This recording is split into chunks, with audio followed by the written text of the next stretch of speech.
Hello, I'm Rachel, the host of my show, Bootstraps. This is a show where we ask why some people just can't make it. Tonight we have a cultural update from a Black Viking, Mr. Black Viking. Rachel, I have forged the seas, scouring islands, hostile territories, searching for minerals and prized possessions. I am the one remaining Black Viking. Things you hold dear, precious conveniences, all brought to North America by the Black Viking.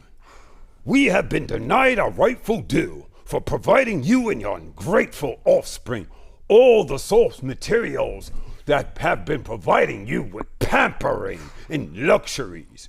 You have distorted the history and denied us our rightful due. We take command and demand rightful due to all things white culture find fun and interesting. Excuse me, Mr. Black Viking, are you saying that all of the source material for white suburbia was brought to North America by Black Vikings? There's no documentation for that claim. Rachel, I wouldn't expect someone like you, who thinks a riot is 3 Black Vikings walking down the street, to believe me. I will provide you with the proper documentation that the Black Viking was the one who brought all mundane things to North America. Well, bring it on, Mr. Black Viking. Well, I found this artifact, over 2,000 years old, made by a small Black Viking child. And the Black Viking child was blind with one arm, and his family was slaughtered. But before they died, the child was able to scroll on this lamp screen and call a powerful piece of artwork. And this powerful piece of artwork was the word fudge. This is definitive proof that the Black Viking was the first one to use the word fudge instead of the word fuck. Okay. Mr. Black Viking, the food fudge wasn't even in existence 2,000 years ago. How could it be used as a curse word back then? Rachel, I wouldn't expect those doubts from someone who thinks that Ebonics is reverse racism.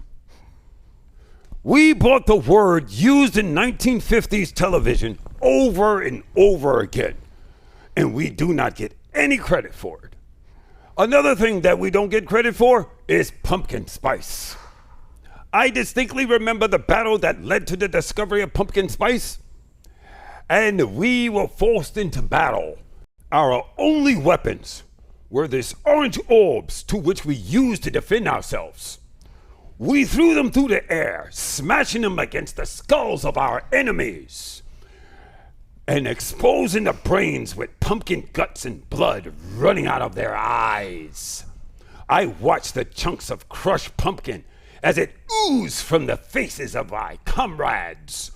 And then I was struck in the face, and I laid there in agony and pain, paralyzed by fear that I might get hit a second time. But then this juice, it oozed into my mouth, and it was delectable. It was delightful.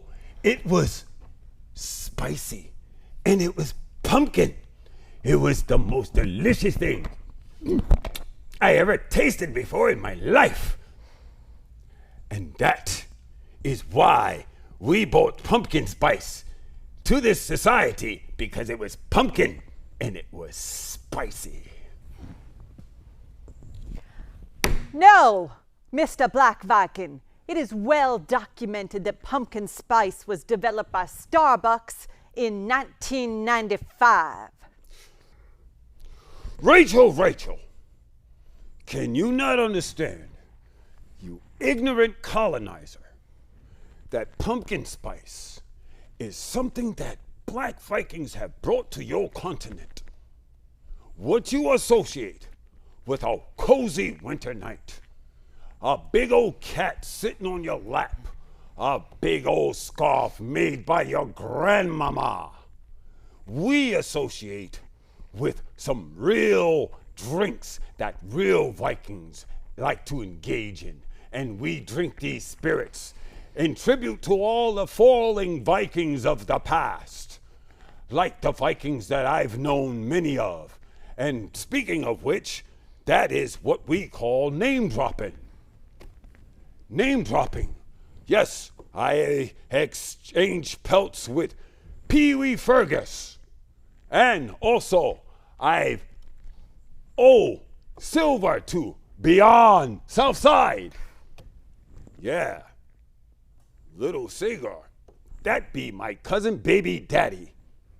All of them really stand-up men.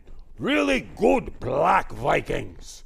All forever black Vikings. Because once you're a black Viking, man, you're a black Viking forever, dog. Know what I'm saying? I must say that those names don't sound like real names. Up next on the show, studies show that looking at a Black Lives Matter flag automatically turns you liberal.